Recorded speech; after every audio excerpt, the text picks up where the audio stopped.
La solidarité. La solidarité. Près de chez vous. Près de chez vous. Sur Radio Laser. Il y a quelques temps, Radio Laser était au Salon autonomique de Rennes. Cet événement, vous le savez, il est dédié à l'accessibilité et c'est un rendez-vous phare où de nombreux professionnels viennent montrer leur travail en faveur du vivre ensemble. Parmi eux, un homme entouré de livres. On a eu envie, pour vous, d'aller à sa rencontre. Voilà, je suis Georges Grard. Alors, je suis auteur d'une centaine de livres et je suis éditeur. C'est Grard Édition, G3R ART Édition. Et donc, ça va de la petite enfance à l'âge adulte. Du doudou qui pue à Merci Jean Ferrat en passant par de la bande dessinée. Et puis, un vrai engagement autour du handicap aussi. Justement, j'allais vous demander ce que fait une maison d'édition autonomique. Alors voilà, je suis l'auteur de la première bande dessinée au monde avec des héros handicapés. En 2005, j'ai eu un enfant dans ma classe, Adrien, qui était handicapé et qui m'a dit « On parle de nous, mais on ne nous montre jamais ». Et moi, en 2005, je me suis dit « Mais c'est pas vrai, il n'y a pas de héros handicapés ». Alors, hormis Daredevil ou le professeur Xavier dans X-Men, il n'y avait pas de héros handicapés du quotidien.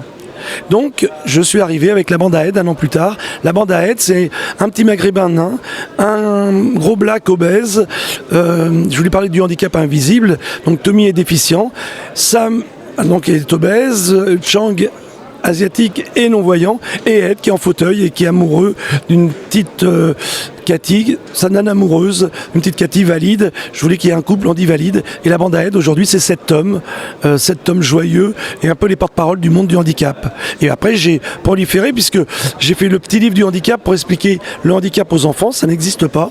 Il y a tout. Et puis, j'avais fait avant le grand livre des handicaps. Et puis, je me suis tellement investi que pendant 6 ans, j'étais directeur de l'Indispensable Magazine, un trimestriel très complet de 80 pages autour des handicaps. Ça fait forcément beaucoup de choses sur lesquelles revenir. Alors on va commencer par parler de la bande à aide. On parle beaucoup de représentation en ce moment dans les médias, dans la culture. Et vous, au final, pour vous, la meilleure réponse à ça, c'est de représenter des personnes en situation de handicap. Vous le disiez, dans des situations du quotidien. Totalement. En fait, la bande à aide, c'est rire joyeusement avec une bande handicapée. Et alors, moi, le truc, c'est que c'est cette bande qui réussit. Alors c'est les problématiques d'accessibilité, du regard qu'on porte à l'autre qui est différent. Alors à chaque fois on pointe du doigt un peu les travers de la société, les travers des gens. Et puis la petite bande, j'allais dire glisse, zigzag autour de tout ça. Et puis fait rire parce que c'est une bande qui explose de vie, qui croque la vie à pleines dents et à plein nez.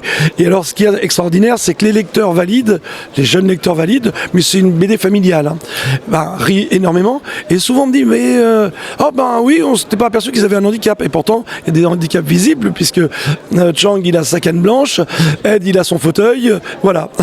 Donc ce que vous êtes en train de me dire, c'est qu'au final, si on leur raconte des bonnes histoires, les enfants, ils s'en fichent que leur héros soit valide ou pas. Alors totalement, puis moi j'ai été instit, donc je le sais. Les enfants, l'inclusion scolaire fonctionne très très bien. C'est plutôt les adultes qu'il faudrait éduquer de ce côté-là.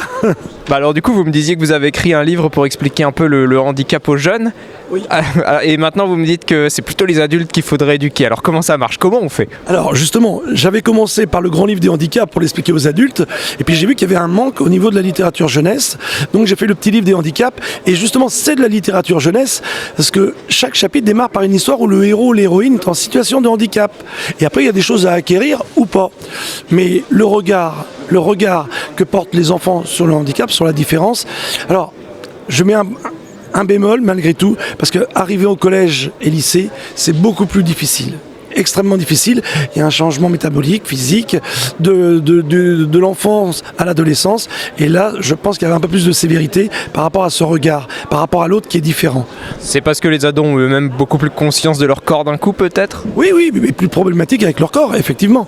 Donc le corps de l'autre leur fait peur aussi. Parce que c'est ça la différence. C'est la peur de l'autre.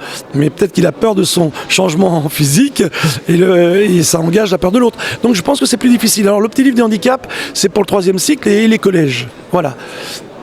Alors vous me disiez aussi que vous publiez aussi beaucoup d'auteurs en situation de handicap. C'est compliqué pour eux de passer par les circuits, alors je vais mettre de grosses guillemets à ce mot, mais normaux? Alors déjà, quand on est un éditeur indépendant, il n'y a pas de circuit normal, puisque de toute façon les libraires se foutent de notre gueule à longueur d'année. C'est un truc invraisemblable. Il faut savoir aujourd'hui que les gros bras de l'édition envoient des offices, des livres obligatoires aux libraires. Les libraires sont noyés de livres, les pauvres libraires. Et donc ils ne nous acceptent plus. Nous, c'est des commerciaux qui vont les voir et les libraires disent oh là là, on va pas parler de vous dans les médias. Bah tu pétonnes. Dans les médias, c'est toujours les mêmes. Ras-le-bol des fils d'eux, des copains d'eux et des deux. Et donc c'est une vraie difficulté. Et alors pour les personnes handicapées qui proposent leur parcours de vie, c'est d'autant plus difficile de trouver un éditeur. Et moi, je suis très sensible. Moi, mon slogan, c'est l'éditeur qui met du cœur à l'ouvrage. Donc je suis très sensible à ces parcours de vie et je pense, par exemple, Julie Petit qui a fait La Malle éclose, c'est magnifiquement écrit, c'est une gamine, je dis une gamine, elle a 34 ans maintenant, mais elle est enfermée dans son corps, seulement elle a une intelligence, une finesse d'esprit et un vrai goût pour la littérature, pour l'art d'écrire, qui m'a explosé. Donc je l'ai évidemment édité. Mais j'ai fait Pierre Clébord, qui est un jeune de 22 ans, qui racontait son petit parcours de paraplégique. Et c'était joyeux et tout. Et je pense que tous les adolescents devraient lire ce livre qui s'appelle « Ma vie est un sport comme les autres ». Donc finalement, c'est sûrement avec leurs mots à eux qu'on va le mieux briser l'espèce de vitre qui nous sépare tous. Et leur vécu. Parce que c'est ça, voilà, quand on voit le vécu de ces personnes, ben, évidemment, on n'est que en empathie. Je voudrais aussi qu'on parle du magazine que vous avez publié. Est-ce que vous pouvez nous en dire un mot? Et puis, est-ce qu'il existe encore? Alors non, justement, la pandémie a été fatale à l'Indispensable magazine. Et pendant 6 ans, je faisais un trimestriel de 80 pages dont les collaborateurs étaient aussi en situation de handicap, les contributeurs, et puis il a été magnifique, tout le monde me le dit, c'est un manque, c'était un éditeur indépendant, pas une association qui se lançait dans un magazine sur la culture, sur le handisport, sur la mode adaptée, sur les voyages adaptés, tout ça, enfin voilà. Et il y avait tout, beaucoup de culture aussi, et puis on sortait un petit peu de l'autoroute de la culture, faut le dire. On était dans les chemins de traverse. Et donc voilà, mais c'était lourd à porter pour un éditeur indépendant. Et c'est vrai que moi, en tant qu'auteur, j'écris plus de 100 livres, pas uniquement autour du handicap, mais j'écris aussi une pièce de théâtre. J'ai fait le one-man show de Cindy Lopez Tacle, qui se joue au Blanc-Manteau, puis qui est parti en tournée sur toute la France. Donc voilà, j'avais d'autres obligations. Et puis j'ai 2 contributeurs en situation de handicap qui sont décédés. Il fallait que je retrouve d'autres, tout ça. Et humainement, ça m'a été pénible. Vous disiez qu'on vous trouvait difficilement en librairie. Comment on fait pour aller à la rencontre de l'offre qui est proposée par Grehart? Alors, effectivement, il y a Grehart-édition.fr, un site internet où les frais de port sont gratuits, sont offerts. Donc on peut aller voir et puis ça peut séduire. D'autant qu'on a 2 grosses séries. Alors il y a la bande à aide, on est à plus de 160 000 ventes quand même. Hein. Et puis on a une grosse locomotive qui s'appelle Léo et Lu, Relations frères-sœurs. On en est au 10e tome. Le 11e arrive, comme le 8e arrive de la bande à aide. Et c'est... voilà, on a des fans partout et non, je vais sur le terrain tout le temps. Comme aujourd'hui. Autonomique, c'est une obligation. C'est d'abord, les organisateurs sont adorables, la famille Lebras, et ensuite, moi, c'est présenter mon œuvre où je peux. Vous savez, pendant la pandémie, les libraires étaient fermés à la première. On peut m'importer, hein. Mais non, j'y ai cru aux libraires, hein. C'est pas le fait de, mais voilà, la réalité de l'édition aujourd'hui est incroyable, quoi. C'est-à-dire que l'autoroute de la culture a gagné. Je dis aux gens, allez dans les chemins de traverse, tous les chemins de traverse. Et je parle pas pour Grehart Édition particulièrement, mais pour tous les éditeurs indépendants de qualité. Voilà, allez les découvrir. C'est eux qui proposent des chemins enivrants, pas l'autoroute de la culture. Vous savez, comme dit notre grande poète nationale Patrick Sébastien, ça se saurait si c'était un poète qui avait créé l'autoroute. Voilà, c'est droit, c'est froid. Eh ben, allons musarder ailleurs. Et dans la culture, c'est ce qu'il faut, musarder ailleurs. Donc, j'ai fait des marchés. J'ai fait des marchés hebdomadaires, le samedi matin, le dimanche matin. J'en fais encore, d'ailleurs, quand j'ai pas de salon. Dimanche, j'étais sur un marché. Voilà. Et les gens sont surpris. Il faut aller au contact des gens.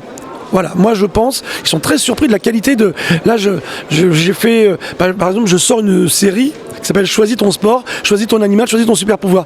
Des livres interactifs avec des récompenses à la fin du livre. C'est des nouvelles en fonction du sport qu'on a choisi et tout ça. Il y a des choix à faire sur chaque page. Et en fonction du choix, l'enfant perd ou gagne. Quand il gagne, il a sa récompense en fin du livre. Quand il perd, il apprend à perdre. Il peut renoncer, mais il peut revenir en arrière et retrouver une autre possibilité dans le livre pour gagner. Voilà. Mais ça, les libraires... ne font rien. Je viens de sortir une magnifique biographie de Léo Ferré. Magnifique, beau livre, il est devant vos yeux là, de Philippe Laurin, Jocelyne Sauvard. Il était beau comme la révolte. C'est un livre de peinture et une biographie. Vous savez, les libraires n'en prennent quasiment pas dans toute la France. Je crois qu'il y en a eu 100 de commandés. 100. Non mais c'est une plaisanterie. J'ai mis 22 000 € dans ce livre. Et les libraires m'en prennent 100. Alors si j'attends après eux, je suis mort. Effectivement, je vais sur les terrains, les autonomiques, vous voyez, je vais à Courbevoie vendredi, samedi, parce qu'il y a humour et handicap. Et donc, voilà, je vais présenter mon livre. Et puis dimanche, je suis sur un salon en Normandie. Là, j'ai un emploi du temps chargé, mais moi, les rencontres avec mes lecteurs m'intéressent énormément. Ça m'enrichit. Et en tant qu'auteur et en tant qu'humain. Et si vous voulez soutenir les éditions Grard, direction leur site internet ou bien alors rendez-vous au prochain salon autonomique.